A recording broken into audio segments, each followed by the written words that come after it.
This movie itself is a great advocate for why we need more live action versions of our favorite Disney movies.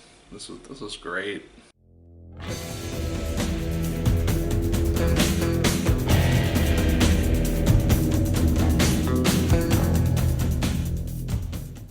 Hello once again, watchers of good movies. My name is Nick Pell and this is once again coming from my apartment. Now today we're going to be talking about the film The Jungle Book. No, this is not the classic Disney animated version. This is the new 2016 live action version of this film. Let's talk about this thing. Neil Sethi, I don't know if I'm saying that correctly, if not I apologize. He plays Mowgli, and as far as I know, this is his debut as an actor on the big screen. He blows this role out of the park.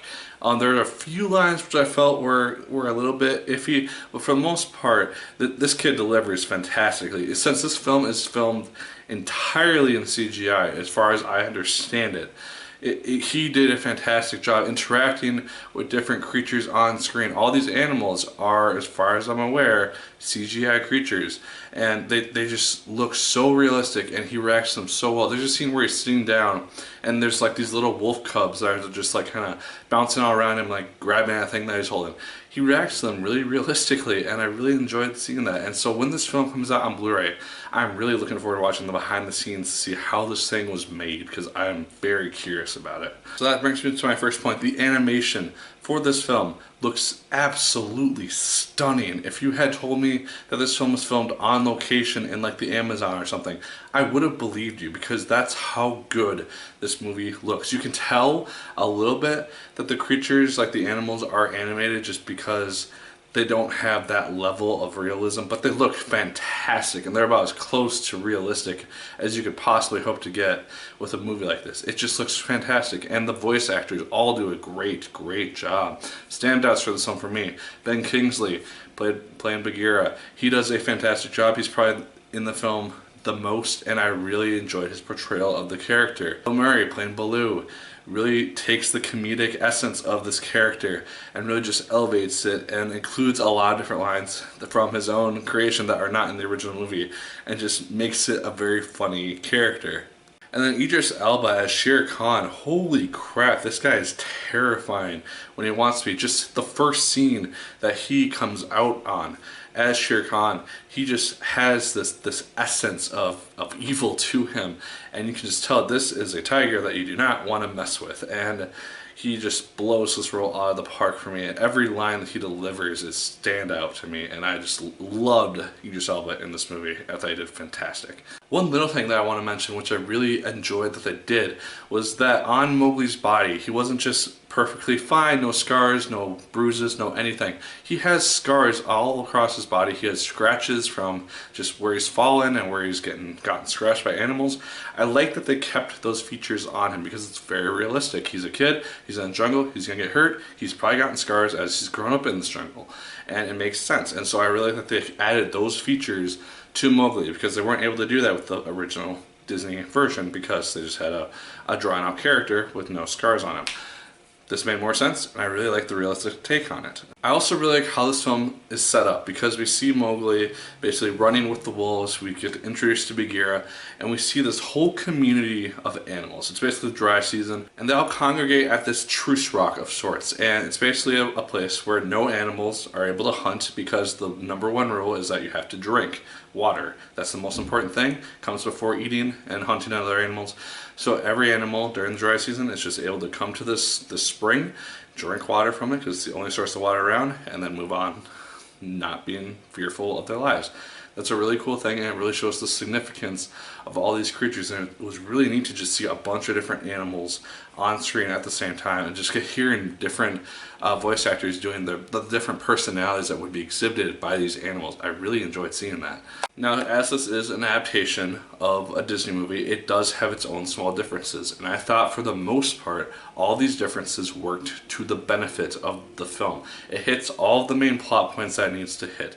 It hits all these things, but it includes a lot of extra footage that as far as I remember, I haven't seen the Jungle Book movie in years, so I might just be forgetting things, but it includes a lot more of the background with the wolves than I remember it doing in the original, and also gives a lot more of a backstory with Mowgli's parentage, at least how he came to be in the jungle. I don't remember if they showed that in the original animation, but if they didn't, it was a really cool way that they did it. But this also gets to one of my gripes with the movie. Kaa the snake, while it looked very, very cool and it was very, very creepy in its own sense, and I liked how they kept like the psychic projections and the hypnotism that Kaa in the original one had, I did feel like Kaa was more just a plot device than anything else. It's just something that they felt they had to put into the movie to just keep the connectivity and just keep something from the original, but they just used it as a plot device. I feel like Kaa had a bigger part in the original. Again, it's been years since I see it, but I just feel like it was a bit underused as a character. Scarlett Johansson I thought did fine voicing Kaa. That was the biggest worry that I have about this film, honestly, was her voicing Kaa, because in the trailer at least she didn't seem all that scary, and Kaa had this very sinister vibe to him from what I remember from the original movie, and so it was very hard to duplicate that, and they took a different approach to it.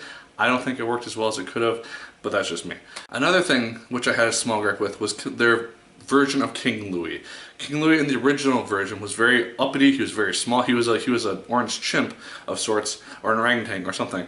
But he was very mobile. He kind of moved around a lot. This is just a giant orangutan, I think. I don't know if that's the right word for it, but it's just this giant animal monkey thing, and so it doesn't have quite the energy as King Louis in the original did, and they still have some of the songs like Bare Necessities and then I Want to Be Like You, but the I Want to Be Like You version, it just didn't really work as well for me personally. It just seemed very awkward when it was happening on screen compared to like the overly energetic version that the Disney animated version had.